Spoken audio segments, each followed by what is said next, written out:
Recently, in the serene valleys of Pahalgam, terror struck again. Another attack, another round of breaking news. उसने बोला कि ये शायद मुस्लिम नहीं है, उसने उसको गोली मार दी। But what followed was something we have sadly grown used to. The immediate noise, the blame game, the dangerous narrative, Hindu versus Muslim. First, we have Mrs. Mukti Sharma, a proud Kashmiri Pandit, a writer, a teacher, an activist, and a good friend of mine. And alongside her, we are privileged to have retired Major General V.L. Chaturvedi ji, a man who has Lieutenant General. Lieutenant General V.L. Chaturvedi ji. जो भी हो रहा है ये गलत हो रहा है। देखिए, जो हुआ है वो जघन्य अपराध है और उससे बढ़कर मुझे लगता है एक साजिश। जो वहाँ की JNK पुलिस है, वहाँ पे उसका ना होना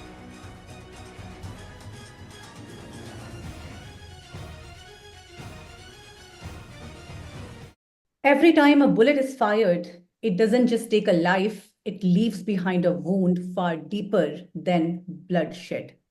A wound of fear, a wound of hatred, and perhaps the deadliest of them all, a wound of division. Zehni Zeher, a poison of the mind. Recently, in the serene valleys of Pahalgam, terror struck again. Another attack, another round of breaking news, but what followed was something we have sadly grown used to. The immediate noise, the blame game, the dangerous narrative, Hindu versus Muslim. But pause for a moment. Who really wins when hatred is served on every screen, every headline? Do the victims' families feel any less pain because of the religion of the attacker? Does a mother cry differently because of the name of the terrorist? No. Terrorism, my dear friends, has only one religion, fear. It speaks only one language, violence. Terrorists, rapists, murderers, Hindu या Muslim नहीं होते. इंसानी शक्ल में दरिंदे होते हैं. Yet time and again we fall prey to the propaganda that turns human tragedy into communal warfare. So today, we ask a difficult but necessary question. एक मुश्किल, emotional, relatable पर जरूरी प्रश्न. Does terrorism have a religion? क्या terrorism का कोई religion होता है? Or have we allowed ourselves to be manipulated into seeing it that way? To understand this beyond the headlines and the hate mongering, I wanted to speak to experts and locals. So as I said, today's topic is, does terrorism have a religion? और agenda हमारा है breaking the communal narrative post Pahalgam attack, highlighting local realities and discussing security perspectives. First, we have Mrs. Mukti Sharma, a proud Kashmiri Pandit, a writer, a teacher, an activist, and a good friend of mine. Mukti, with a family, has lived through the pain, displacement, and fear, and has witnessed something the media often ignores. Insaniyat. Ji haan.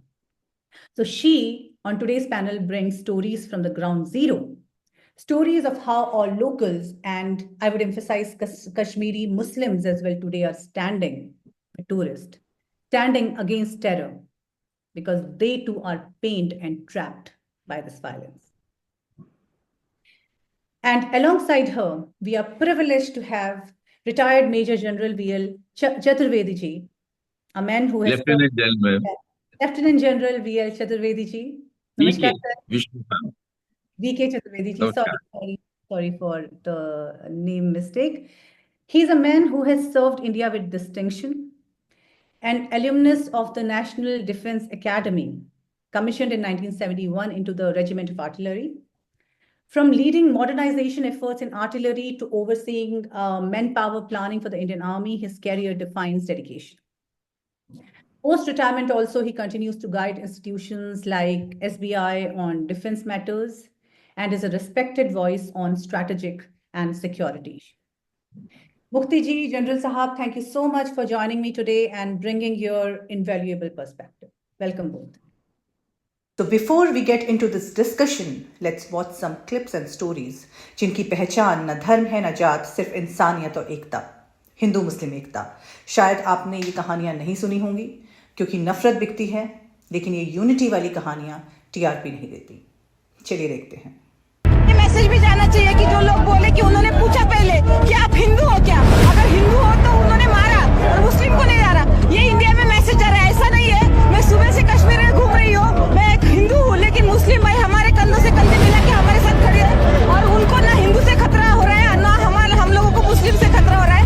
ये सब उन लोगों को करना है और हमको भारतीय होने के नाते ये सब इच्छा है कि यहाँ पे कश्मीर में लोग नहीं आना चाहिए। वो बताना चाहिए कि हर कश्मीरी, वो हिंदू हो या मुस्लिम हो, वो पर्यटक के साथ है। हमारे ड्राइवर है, हमारे ड्राइवर यहाँ पे है, हमारे ड्राइवर यहाँ पे। जब ये होगा तो हम डर गए क्योंकि घर से फोन आने लगे।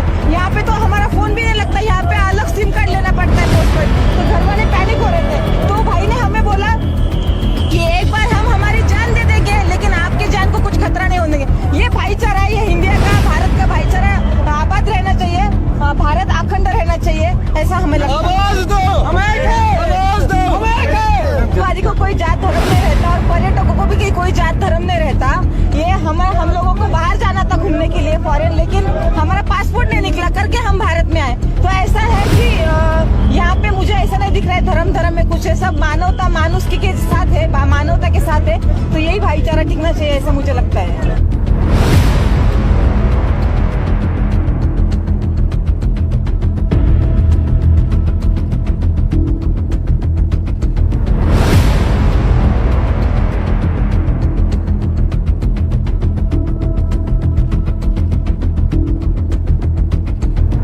मुक्ति जी, सबसे पहले आगे आते हैं, लेडीज फर्स्ट। तो हमले पहलगाम में जो ये हमला हुआ है उसके बाद हमने वही पुराना सिलसिला देखा। मीडिया में फिर से सांप्रदायिक रंग दिए जाने लगे उसके तुरंत बाद ही। तो आप वहां पे रहती हैं, आपने जमीन की हकीकत देखी है। आप हमें ये बताइए कि आज स्थानीय कश्मीरियों, खासकर मुस्लिम समुदाय के बीच असली माहौल क्या है और ऐसे आतंकी हमलों पर कैसी प्रतिक्रिया होती है? बहुत बहुत धन्यवाद योजना जी। और मैं वीके चतुर्वेदी सर का भी बहुत बहुत धन्यवाद करती हूँ कि आपने मुझे यहाँ पे जोड़ा। तो मैं आपको ये बताती हूँ कि जब स्थानीय जो लोग हैं, पहली बार हो रहा है कि 1990 में भी मुस्लिम समुदाय के लोग बाहर नहीं आए थे, क्योंकि अब उनकी मानसिकता बदल चुकी है।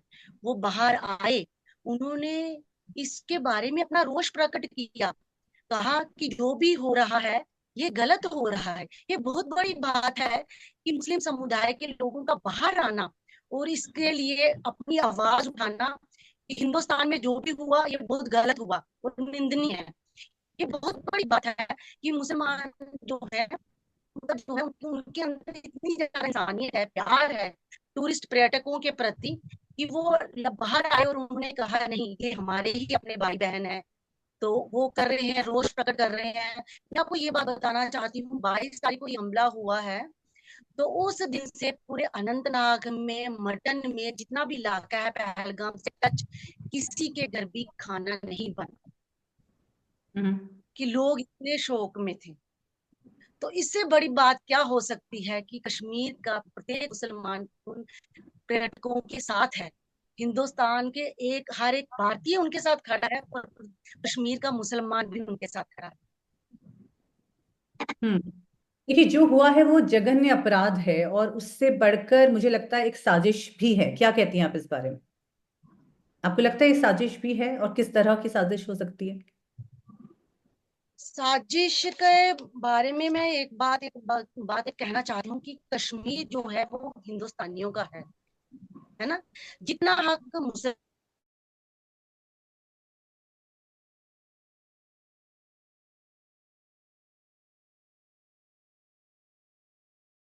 में कोई कसर नहीं छोड़ी, जिसका परिणाम जो है कश्मीरी पंडितों का 1990 में विस्थापन था।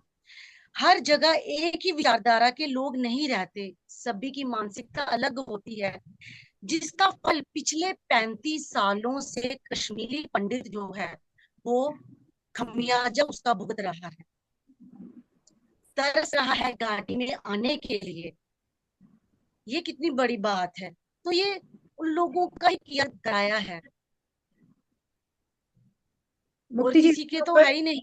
इसके ऊपर तो बिल्कुल ही एक अलग नैरेटिव है और ये अलग डिस्कशन की बात हो जाती है। पर मैं आपसे, आप कश्मीरी पंडित हैं, जो प्रोपेगेंडा, जो पिक्चर, अभी एक फिल्म भी आई थी कश्मीर फाइल्स जिसके ऊपर बहुत चर्चा हुई थी, उस आपने क्या अपनी जिंदगी में देखा? आप इतने सालों तक वहां पे रही, आप लोगों ने कभी नहीं सोचा कि आप वहां से विस्थापित हो जाएं, चले जाएं? क्या रीजन था इसके? आपकी पर्सनल स्टोरी क्या? जोजना जी, जब 1990 का दौर था तो मेरे फादर इन लॉ थे एमएलए, तो उन्होंने कहा कि मुक्ति, मुझे एक प्रश्न पूछता हूँ। मैंने कहा हाँ जी बताएं। कहते हैं अगर एक पेड़ है तो उसको तुम उखाड़ के दूसरी जगह लगाओगी तो क्या होगा? तो बड़ा आसान सा सवाल लगा मुझे। मैंने कहा उसको जब हम दूसरी जगह लगाएंगे तो वो मुरझा जाएगा।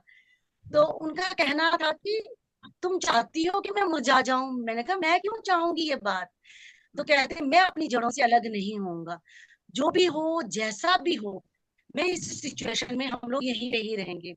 तो वो जो 90 का दौर था, उन दिनों में भी हम लोग कश्मीर छोड़ के नहीं गए, हम विस्थापित नहीं हुए। हमने वहां पे डट के मुकाबला किया, हम वहां पे ही रहे। तो अब आपने खुद देखा कि एक वो लड़का है जो है नजाकत अली, तो उसने 11 लोगों की जान बचाई, अपनी पीठ के पीछे उठाकर लोगों को लाया, वहां से सुरक्षित नीचे तक पहुंचाया।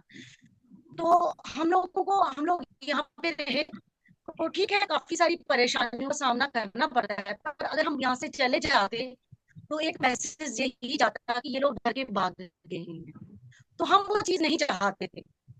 हम चाहते थे सिचुएशन जैसी मर्जी हो, हालात एक ना एक दिन सुधरेंगे। उसी बदलाव को लेकर हम लोग यहाँ बैठे रहे। तो आपने देखा कि 370 के बाद कितना बदलाव आया, लोगों की मानसिकता बदली, सब कुछ एकदम से चेंज हो गया। लोग उन्नति की ओर जाने लगे, उन्नति करने लगे। हर इंसान ने सोचा कि नहीं, शांति सबको प्रिय होती है, तो उन्होंने भी कहा नहीं, ये जो है हमें साथ जो है वो रहना है, मिलजुल के रहना है।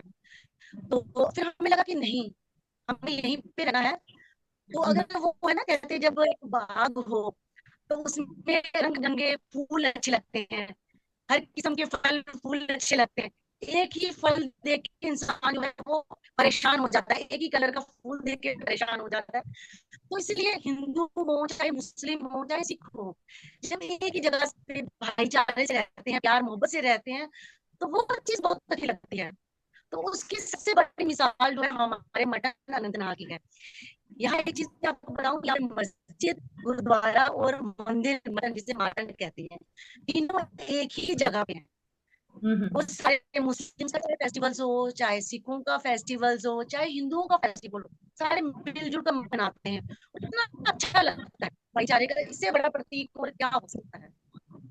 तो मुक्ति जी, जैसा आपने बताया, इस पे हम और चर्चा कर सकते हैं, क्योंकि जो मुझे समझ में आता है, आपकी कहानी भी दर्द के जरिए गुजरी है, आप लोगों ने संघर्ष किया। इसका मतलब जो भी नैरेटिव्स हैं कि हिंदुओं ने सहा है उस समय में, अभी भी सह रहे हैं वहां पे रहते हुए, तो वो सही है, उसमें बहुत हद तक सच्चाई है।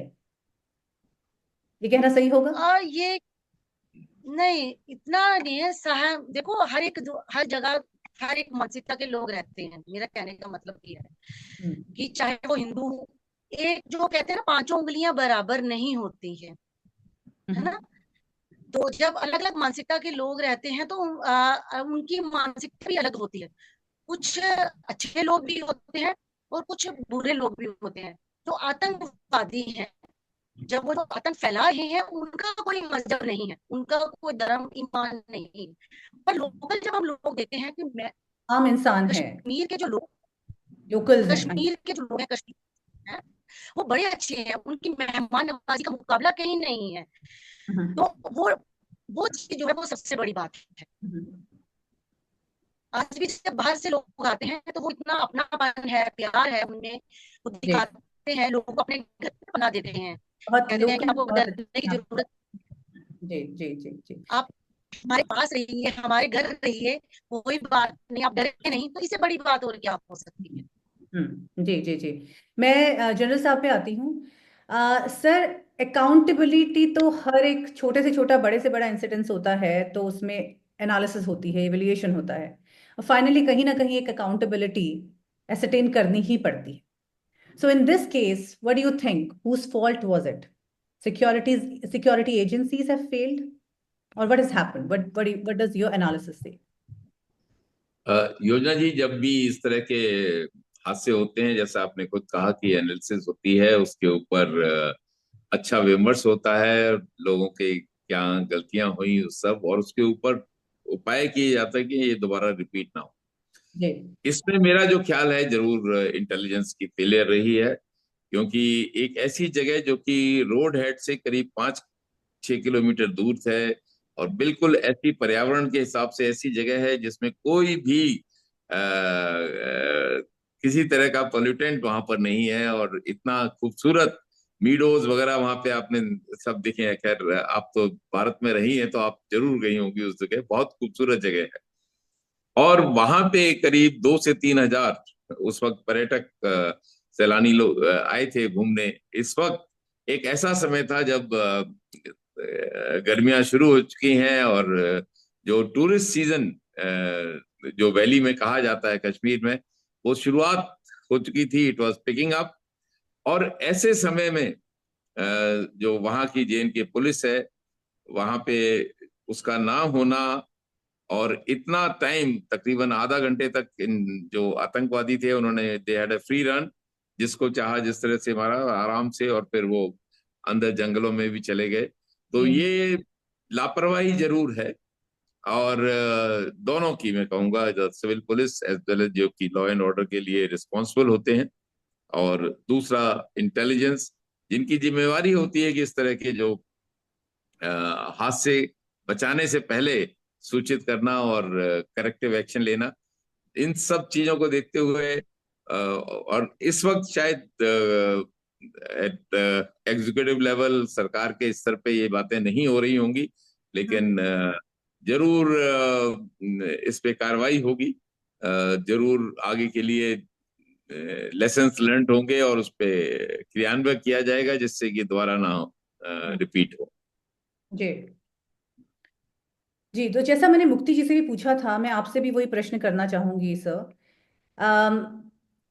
ये एक टेरर भयानक खौफनाक हादसा था, खौफनाक अटैक था, पर आपको लगता है ये साथ में साजिश भी थी? साजिश कश्मीर की हिम्मत को फिर से तोड़ने की, वो सारे एफर्ट्स जो आर्टिकल 370 के बाद कश्मीर को वापस स्वर्ग बनाने, समृद्ध बनाने के लिए, एक touristic Switzerland of India paradise बनाने के लिए किए गए थे, और इतना कुछ चल रहा था, फिल्म्स की शूटिंग हो रही थी, सेलिब्रिटीज जा रहे थे, आम जनता का वापस विश्वास आया था. तो हमले के साथ साथ, लोगों को मारने के साथ साथ, ये जो टेररिस्ट का और उनके आकाओं का जो मंसूबा था, वो इस हिम्मत को तोड़ने का भी था. क्योंकि अगर इस हमले की एनालिसिस की जाए तो ये कहा जा सकता है कि एक तीर से कई निशाने साधने की कोशिश की गई थी हमेशा की तरह. क्या कहेंगे आप? योजना जी, आप बिल्कुल सही कह रही हैं. एक साजिश थी. आतंकवादी हमला तो एक बहुत छोटी चीज है, इसके बियॉन्ड आप 2-3 चीजें देखिए. टूरिस्ट सीजन की शुरुआत हो रही थी, इट वाज पिकिंग अप. इस समय पे ये हमला हुआ.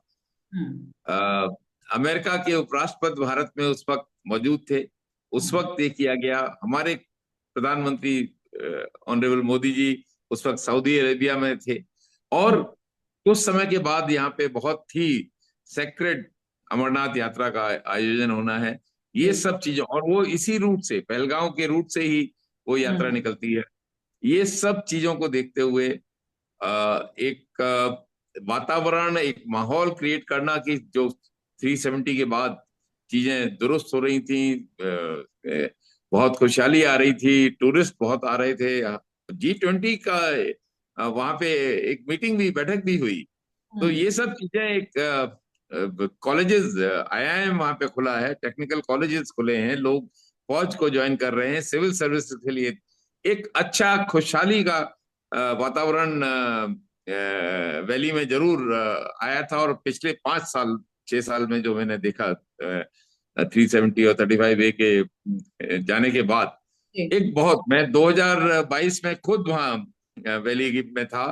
और योजना जी, मैं आपको बताऊं कि मैं सिविल ड्रेस में था, किसी को नहीं मालूम था कि मैं फौजी हूँ। एक शिकारे में हम लोग शाम को थोड़ी डल लेक में, झील में हम लोग सैर कर रहे थे, और मैं ऐसे ही बातें करने लगा वहां पे शिकारे वाले से, फयाज नाम था उसका। उसने कहा कि साहब, इस बार जितना टूरिस्ट, मैं 37 साल से, ये 2022 की बात है, 37 साल से मैं शिकारा चला रहा हूं, इस बार जितना टूरिस्ट यहाँ पर आया है उतना कभी नहीं आया। और दूसरी जो बहुत महत्वपूर्ण बात उसने कही, जो मेरे को बहुत सुकून मिला उससे, कि हमारी आर्मी और हमारा प्रशासन बहुत अच्छा कार्य। ये पहली बार मैंने कश्मीर में सुना, क्योंकि तब तक जो मैं पहले भी रहा हूँ, 1992 जो अभी मुक्ति जी बात कर रही थी, उस पीरियड के दौरान मैं वहां पे तिरशाली, खुनमो, मेरा इलाका था वो पूरा, अनंतनाग, पंपोर, पंथा चौक, ये सब वो मेरा एरिया ऑफ रिस्पॉन्सिबिलिटी था। मैं वहां रहा हूँ, और वहां पे इंडियन आर्मी कहते थे वो सब, कभी हमारी फौज नहीं बोलते थे। इस बार उसने हमारी फौज बोला, हमारा प्रशासन बोला। ये बहुत बड़ा बदलाव कश्मीर में आया है, लेकिन अभी इसमें समय लगेगा, क्योंकि ये जो घटना हुई है, इसमें सबसे जो सोचने वाली और निंदनीय बात है वो यह है कि उन्होंने लोगों के रिलीजन पूछ के, उनसे कलमा पढ़वा के तो छोड़ दिया उसको, और नहीं पढ़ पाया उसको मार दिया। कुछ लोगों के वस्त्र भी उतार के उनको चेक किया और फिर किया। ये एक ऐसी गंभीर चीज है, ये कुकृत्य है, घृणित है, और मैं समझता हूं कि इसके लिए जरूर कोई साजिश है, और कोई लोग जो कि हमारे पड़ोसी देश पाकिस्तान, वहां से ये सब जानबूझ के बाय डिजाइन समय का जो चुनाव किया गया, और जिस तरह से इस हादसे को पूरा कार्यान्वित किया गया, उसमें जरूर साजिश की बू नहीं, मैं तो पूरा कॉन्फिडेंट हूं कि साजिश है इसमें। क्योंकि मामला तब बिगड़ जाता है कि एक रीजनल एंगल देने का जानबूझकर डिजाइन एग्जीक्यूट करने की कोशिश की जाए, ताकि दंगे भड़के, लोगों के बीच में नफरत फैले। मुक्ति जी, आप क्या कहना चाहेंगी? क्योंकि यहाँ पर मैं एक बात कहना चाहूंगी, मैं अभी main stream media, news rooms, सब जगह यही सब चल रहा है, जैसा अभी सर ने बोला, ये न्यूज फैलाई जा रही है। पर कुछ छोटी छोटी वो न्यूज भी हैं, जैसे एक मुसलमान लड़के ने निहत्थे से आतंकवादियों पर से वो भिड़ गया और शहीद हो गया, शहीदी उसे हम कहेंगे, और लोगों को बचाने के लिए। तो ये कहानियां उठ के नहीं आ रही हैं, क्योंकि शायद इनमें टीआरपी नहीं होती है। तो ये कहानियां हम सुनना चाहेंगे। मुक्ति जी, अगर आप इस पे कुछ और जोड़ना चाहेंगी, जो मैंने कहा, क्या ये सच्ची घटना है, आपको कैसे पता चला, और इसके अलावा आप और कुछ इसमें जोड़ना चाहेंगी?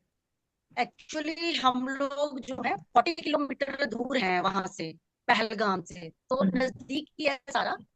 तो ये जो लड़का है आदिल हुसैन, ये हापत नाड़ में का रहने वाला है, घुड़सवार है, घोड़ा लेके जाता है। इसका 3 साल छोटा सा बच्चा है।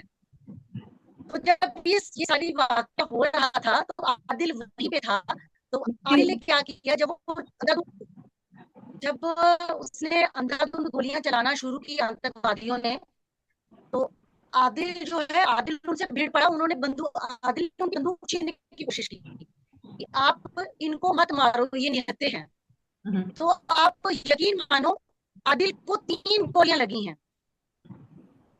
3 गोलियां, एक गोली उसको यहाँ पे आई है, एक यहाँ पे आई और एक यहाँ पे आई है।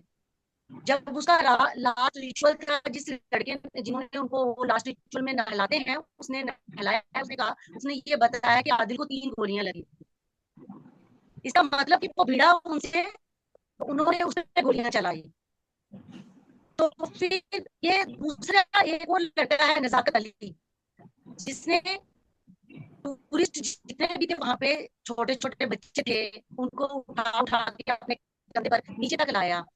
वाइसर जो है वो ऊपर, जो जिसे मिनी स्विट्जरलैंड कहते हैं, वो नीचे पहलगाम से 5 किलोमीटर ऊपर है। वहां पे कोई गाड़ी नहीं जाती है, सिर्फ घोड़े वाले जाते हैं वहां पे। जहाँ पैदल जा सकते हैं तो घोड़े पे जा सकते हैं। तो अगर वो नजाकत अली या वहां के लोकल लोग नहीं होते तो वो बहुत बड़ी ट्रेजेडी हो सकती थी, बड़े सारे लोगों की जान जा सकती थी। तो उन लोगों ने उन लोगों को बचाने की कोशिश की, नीचे लाया और जो घायल थे उनको नीचे तक पहुंचाया ताकि वो ठीक समय पे हॉस्पिटल उनका इलाज हो सके तो वो बच सके।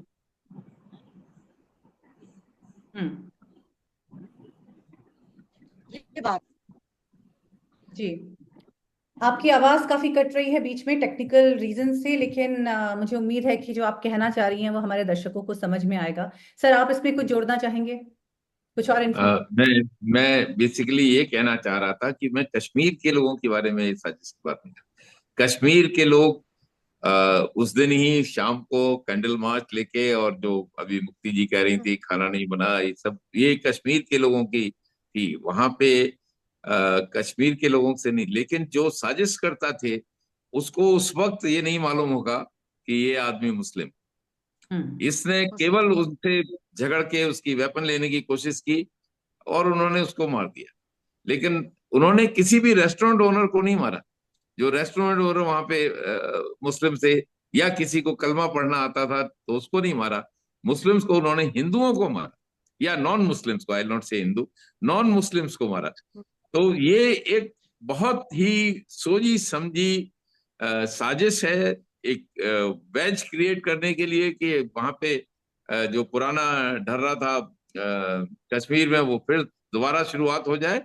ये मेरा पॉइंट है। मुक्ति जी, मैं आप पर फिर से आती हूँ।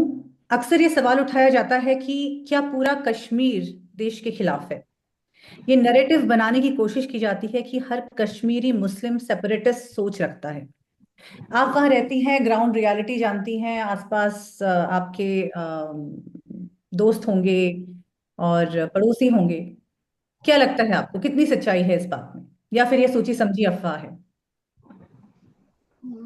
कश्मीरी कौम जो है वो समझदार है, पढ़े लिखे हैं, अच्छे और बुरे की उनको समझ है। वे अपने मेहमानों के लिए जान तक देते हैं। मेहमान नवाजी में दुनिया में प्रसिद्ध है। अच्छा। तो ये गलत बात है कि हम ये कहें कि हाँ जी कश्मीरी लोग जो है कश्मीरी आतंकवादी है या कश्मीर आतंकवाद फैला रहा है, ये सही नहीं है। और जो हिंदुओं का कत्लेआम किया गया एक दशक पहले, उसके बारे में क्या कहेंगे आप? उस कितनी वक्त तो सच्चाई जब है या प्रोपेगेंडा ज्यादा है? ये प्रोपेगेंडा ही है। आपने देखा ना उस वक्त कश्मीरी पंडितों को बलि का बकरा बनाया गया।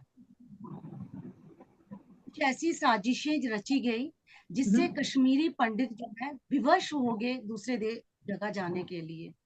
नहीं तो वो तो ठीक थे, अपने घर पे रह रहे। किसको अच्छा लगता है अपना घर छोड़ के दूसरी जगह जाना?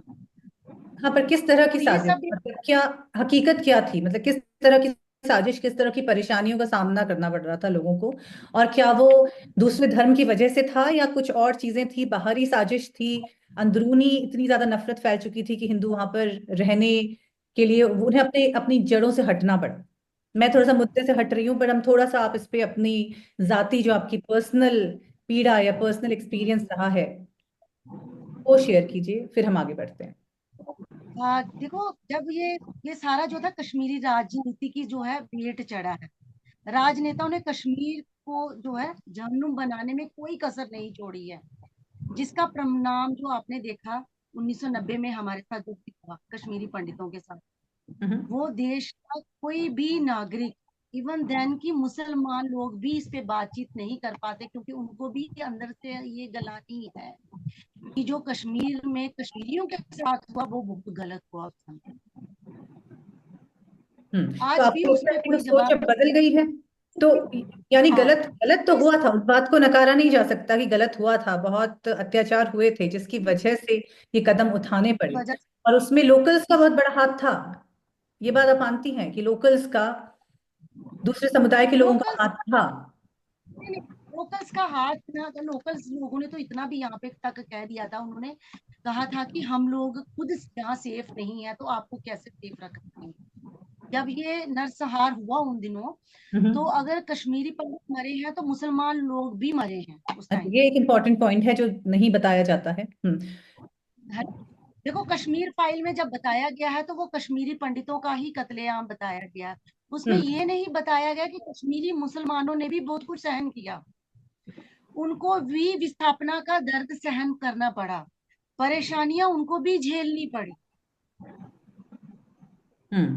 तो आपको लगता है कि हिंदू सबसे मुस्लिम बड़ी की जगह पहले भी ये हिंदू मुस्लिम की लड़ाई नहीं थी, बल्कि पॉलिटिकल और एक्सटर्नल फोर्सेस का किया धरा था, और हाँ, इस तरह के हालात पैदा किए गए थे। बाहरी, आप कुछ जोड़ना चाहेंगे ये सर? बाहरी, आपका एक्सपीरियंस क्या कहता है ये एज जो अ फौजी? पाकिस्तान के लोग हैं वो नहीं चाहते कि हिंदुस्तान में अमन और शांति हो, जी कश्मीर जो है तरक्की करे। जी तो इसीलिए उनकी सोची समझी साजिश थी, और अभी भी तो हम साजिश का हिस्सा बन रहे हैं।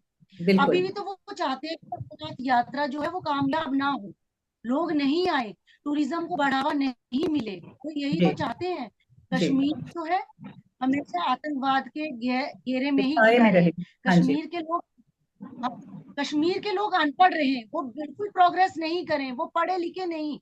बल्कि अब मैं आपको एक चीज अपनी यहाँ की बताती हूँ कि आपको ये जान के हैरानगी होगी कि उत्तरी कश्मीर के त्रालपुरा इलाके में बापल नाम के गांव में कश्मीरी कारीगर ने बेहतरीन कालीन बनाया, जो 70 फीट लंबा कालीन है, और उस कालीन को बनाने में 8 साल लगे और 25 कारीगर लगे। देखो कितनी बड़ी चीज है कि मार्केट में ब्रिटेन में बिक रहे हैं, बाहर के मुल्कों में बिक रही है, उस कालीन की कीमत कितनी है। तो कश्मीरी जो है वो अपने अपनी हस्तकला के माध्यम से प्रसिद्ध है, जी अपनी बिल्कुल। रोजी रोटी कमा रहा है, खा रहा है। मैं पढ़ाती थी ऊपर स्कूल में, तो वहां का एक बच्चा है, अभी 2-4 दिन पहले आया, तो मेरे आगे गाड़ी रोक दी, तो मैंने कहा आप बेटा, कहता मैम आपने पहचाना नहीं, मैं आपका स्टूडेंट हूँ, और मैं ऊपर होंगी में जो रेस्टोरेंट चल रहा है, आज मैं वहां पे जनरल मैनेजर हूँ। तो कितनी बड़ी बात है कि एक छोटा सा बच्चा 4-5 साल पहले जो पढ़ रहा था छोटी क्लास में, आज वो अपने पैरों पे खड़ा है।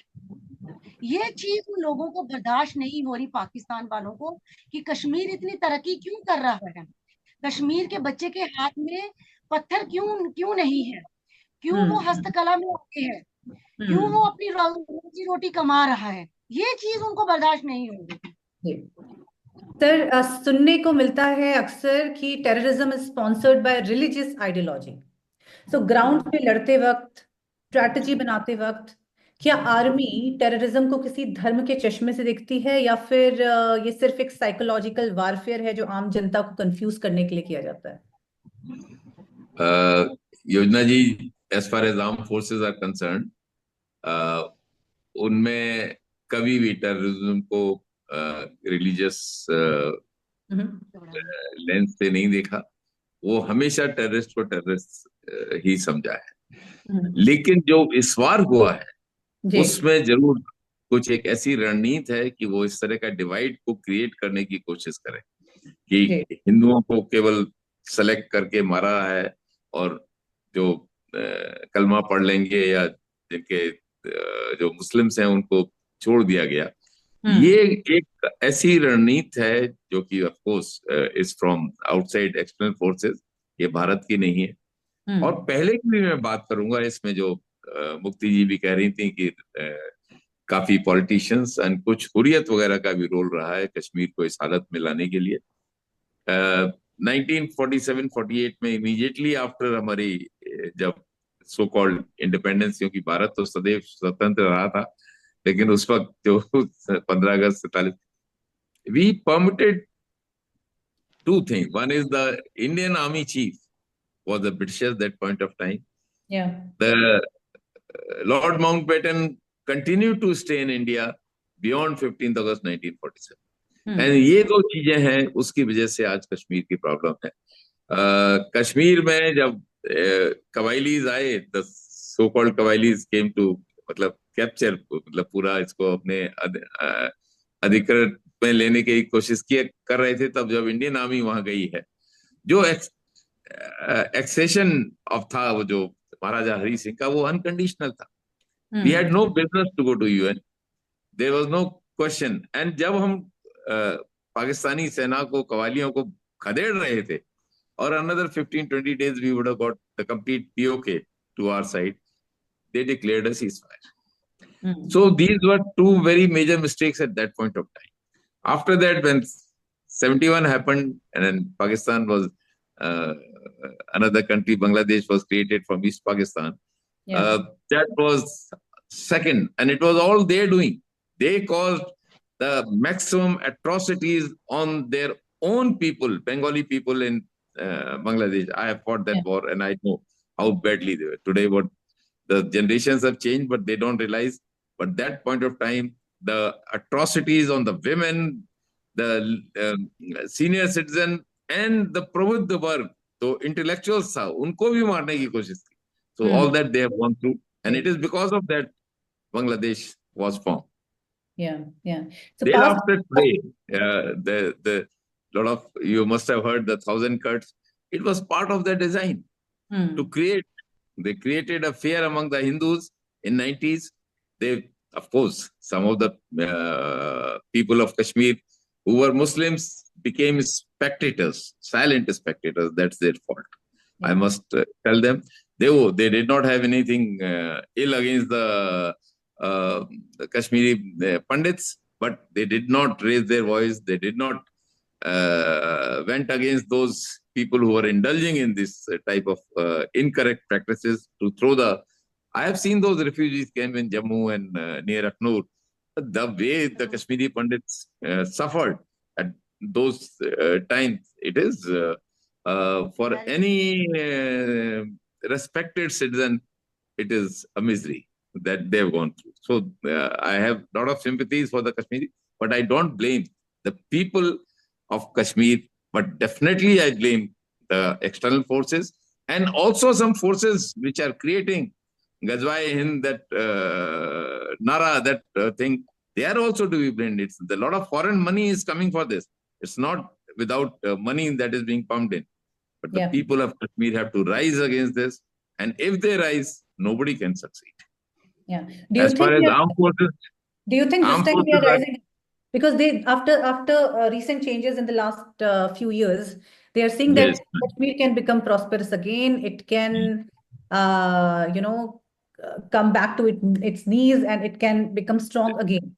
So ये और साथ में जो अपने देश का sentiment है वो वापस आ रहा है. After abrogation of Article 370, 35 Alpha, there has been a sea change, and the present government of our country, led by Honorable Modi ji, has worked a lot since 2014 to bring in prosperity, development. There is railway running in, there are trains running in Delhi today, and soon it will be connected with Katra. This side of Pir Panjal and other side of Pir Panjal, there will be train services.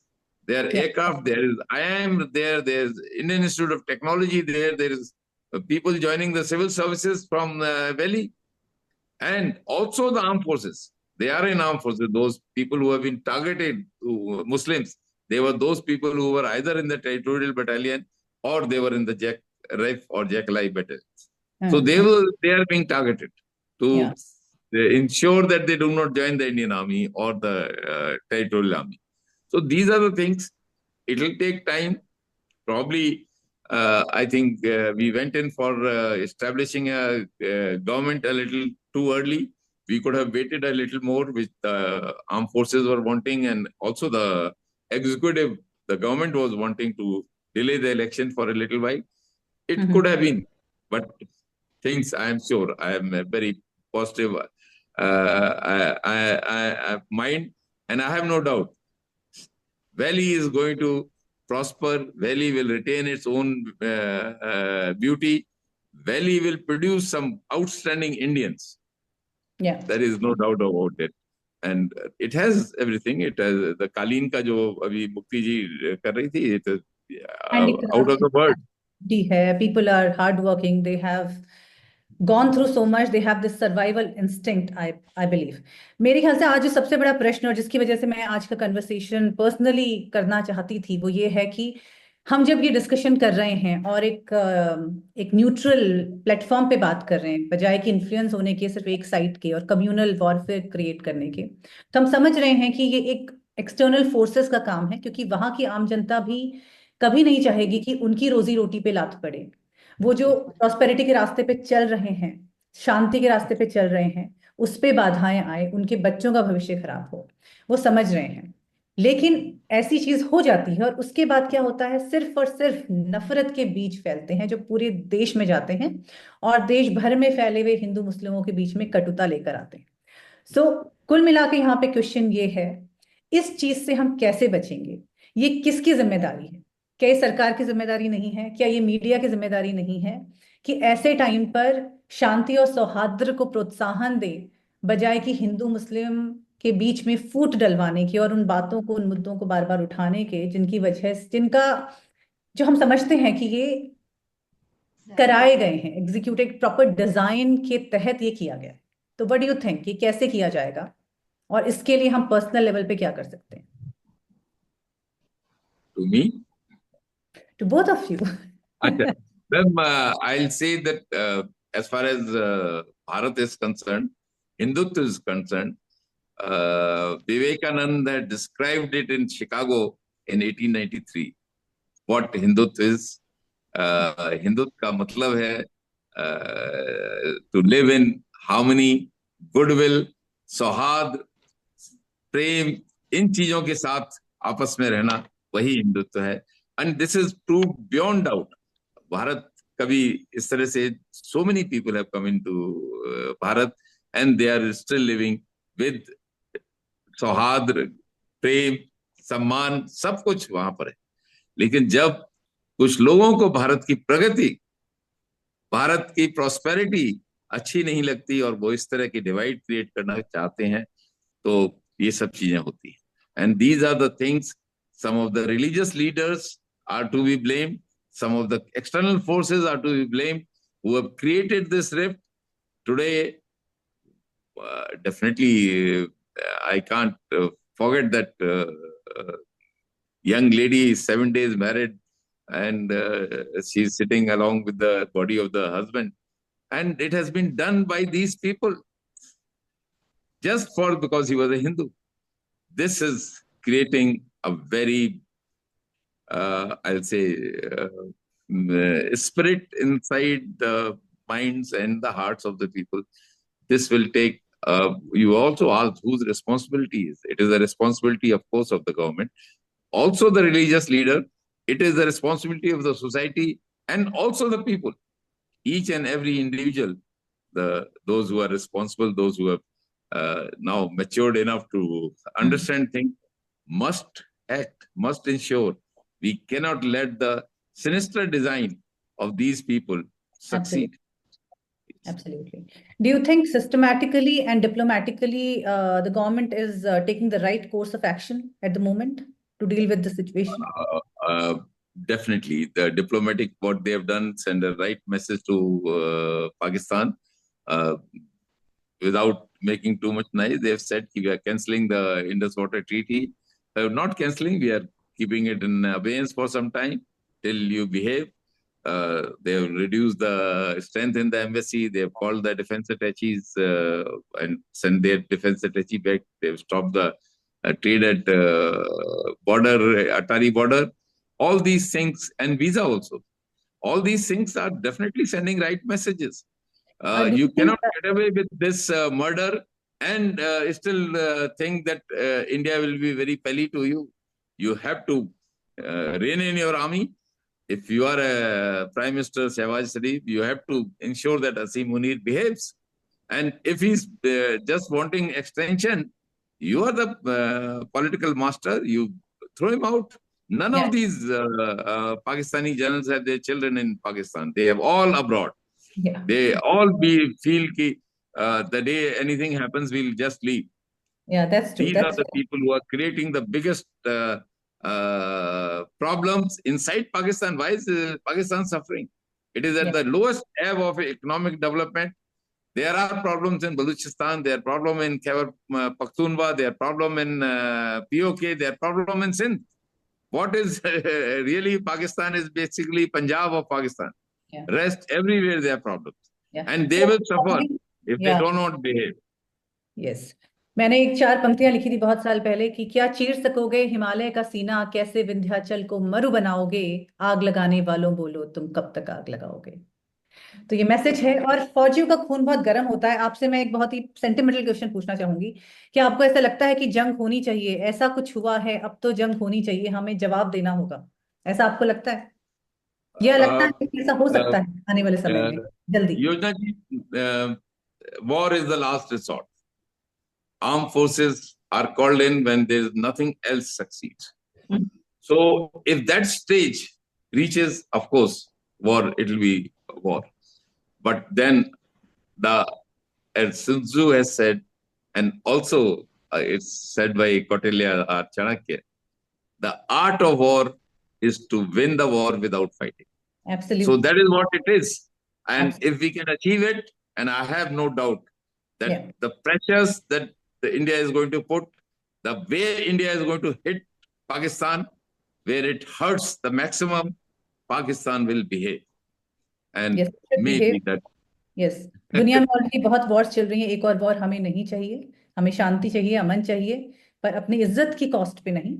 और of course ऐसे या कैसे we will not accept humiliation, we will not accept embarrassment, we will not accept what has been done at Pahalgam to our Indians. Absolutely. Yes. There were Indians who were there, each and every one of us. I still, you also have seen some of the pictures, which are very, very tragic. Yes.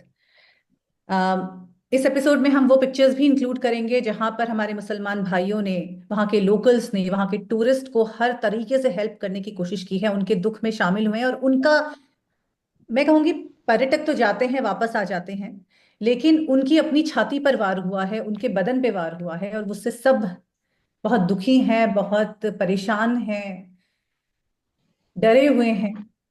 तो मुक्ति जी, एक question जो मेरे दिमाग में कौंध रहा है अभी, जब इस तरह का कुछ होता है, नफरत के बीच फैलते हैं, और एक वो आवाज, आज में कोई कविता किसी ने डाली थी, वो पढ़ रही थी कि अब तो चाहे गेहूं के साथ घुन पिसे पर पिसने दो, ऐसा कुछ तो लिखा हुआ था। तो ये कहा जाता है कि भाई पूरी कम्युनिटी को सजा मिलनी चाहिए, समथिंग समथिंग, इस तरह के सेंटिमेंट्स आते हैं। तो आप क्या कहेंगी, क्या मैसेज आप देना चाहेंगी इस समय भारत को, कश्मीर में बैठ के, ग्राउंड पे रहते हुए, एक कश्मीरी पंडित होकर क्या मैसेज देना चाहेंगी पूरे भारत को, हिंदू मुस्लिम एकता से रिलेटेड? मैं ये कहना चाहूंगी कि होश में आते में होश नहीं खोने हैं, आराम से सोचना है, दोनों पहलुओं को देखना है कि एक तरफ वो मुसलमान हैं जो लोगों की मदद के लिए खड़े हैं, दूसरी तरफ वो मीडिया वाले लोग हैं जो नफरत फैला रहे हैं। हमें नफरत नहीं, हमें भाईचारा और प्रेम चाहिए, हमें उन्नति चाहिए।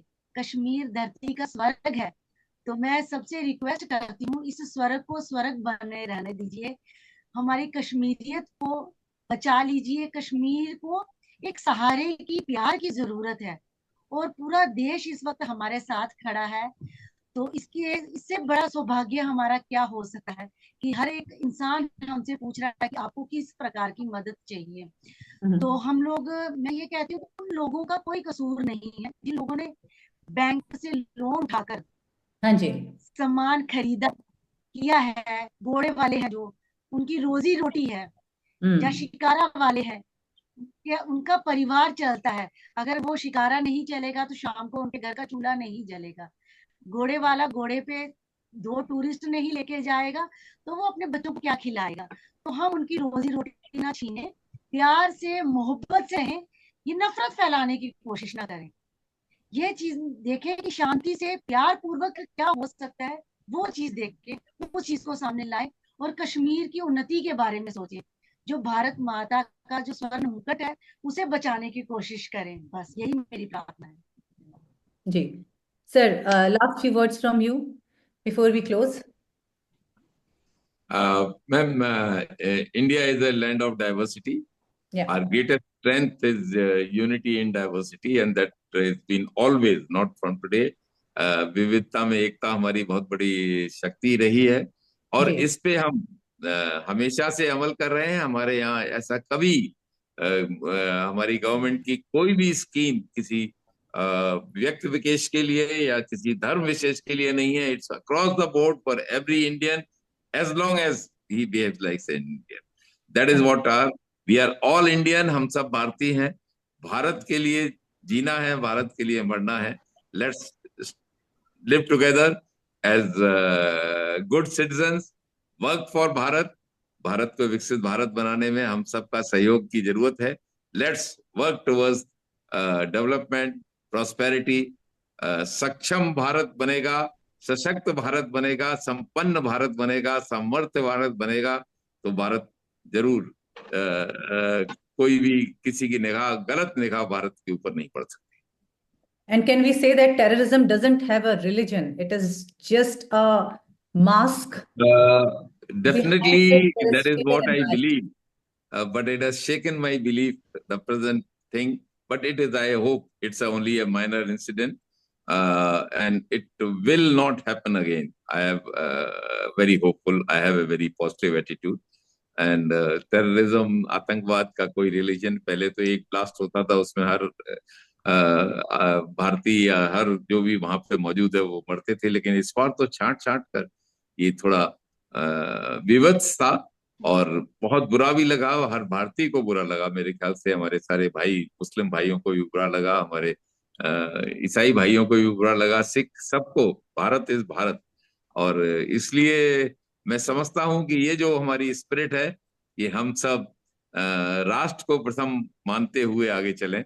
यही सबसे बड़ी मेरा संदेश होगा. राष्ट्र प्रथम, सदैव एवं सर्वदा. इस भावना के साथ हम लोग आगे बढ़े. जी, जो हुआ है तो गुस्से का आना स्वाभाविक है, लेकिन गुस्सा अगर दिशाहीन हो जाए तो वो नफरत बन जाता है. और यही आतंकवाद चाहता है, यही आतंकवादी और उनके आका चाहते हैं. यहाँ बैठे हुए, बाहर बैठे हुए जो पैसा भेज रहे हैं, जो आर्म्स भेज रहे हैं. तो भारतीय होने के नाते हम आपस में इस मुद्दे को लेके लड़े ना, बल्कि एकता दिखाएं और अपने दुश्मन को समझाएं कि हम साथ हैं, हम एक हैं, हम हिंदू हैं, मुसलमान हैं, सिख हैं, ईसाई हैं, हम साथ सब भारतीय. हाँ, तो जवाब दे, दुश्मन को मुंह तोड़ जवाब दे, अमरनाथ यात्रा को कामयाब बनाए. ये सबसे बड़ा अमरनाथ यात्रा दीदी बिल्कुल कामयाब होगी, उसमें मुझे कोई भी प्रश्न नहीं है. भारतीय सेना सक्षम है, भारतीय पैरामिलिट्री फोर्स सक्षम है, भारतीय जो JNK की पुलिस है वो सक्षम है, और भारत के भारतवासी सक्षम है. वो अमरनाथ यात्रा बिल्कुल सफल रहेगी और बहुत अच्छी तरह से संपन्न होगी. इसमें कोई आपको प्रश्न उठाने की भी, चिंता करने की जरूरत नहीं है. बहुत बहुत अच्छा लगा आप दोनों से बात करके. और यही निकल के आता है कि सिक्योरिटी की जो लड़ाई है, ये सिक्योरिटी इंसिडेंट था. इसकी लड़ाई तो बंदूक से जीती जा सकती है, लेकिन देश को तोड़ने वाली जो सोच है, उससे लड़ाई हम सब मिलकर ही लड़ सकते हैं, उससे मिलकर ही हम जीत सकते हैं. तो बहुत बहुत धन्यवाद मुक्ति जी और जनरल साहब आपका. और पहलगाम की घटना के बाद सेना और सरकार तो अपना काम करेगी ही. एज इंडियंस जो हमें करना है वो है टेररिस्ट के एक मंसूबे को नाकामयाब, मौत और दहशत के साथ वो दे जाते हैं कौमी नफरत, वो नहीं होने देना है. जो मरे हैं उनके साथ कश्मीर की जनता भी बड़ी ही बहुत ज्यादा भुक्तभोगी रही है, जिनसे उनकी प्रगति, उनकी खुशहाली का सपना जो है वो छीन लिया गया है एक तरीके से. हमें उनके साथ खड़े रहना है. हम सब भी हमें सॉलिडारिटी दिखानी है कश्मीर के साथ, पूरे कश्मीर के साथ. इसलिए अगली बार अगर कोई आपके सामने नफरत की बात करे तो उससे ये फैक्ट्स और आज जो हमने कहानियां सुनी हैं वो जरूर शेयर कीजिएगा. और इसी उम्मीद के साथ कि हम सोच समझ कर अपनी आवाज उठाएंगे. नफरत के बाजार में हम प्यार की, इंसानियत की का परचम लहराएंगे, मशाल जलाएंगे. धन्यवाद आप सभी का. और याद रखिए, आतंक का जवाब बंदूक से होता है, लेकिन नफरत का जवाब सिर्फ मोहब्बत और समझदारी से दिया जा सकता है. बहुत सुंदर योजना जी, बहुत बहुत धन्यवाद. धन्यवाद सर, धन्यवाद मुक्ति जी. फिर मिलते हैं और अपने अपने स्तर पर हम काम करते रहें. आप लोगों को अगर ये एपिसोड पसंद आया है, आपको ये चर्चा पसंद आई है, तो या जो भी आपके व्यूज हैं वो प्लीज हमें बताइए. और देखते रहिए राइटफुली योर्स मैं हूं डॉक्टर योजना जैन, आपकी होस्ट। धन्यवाद। शब खैर।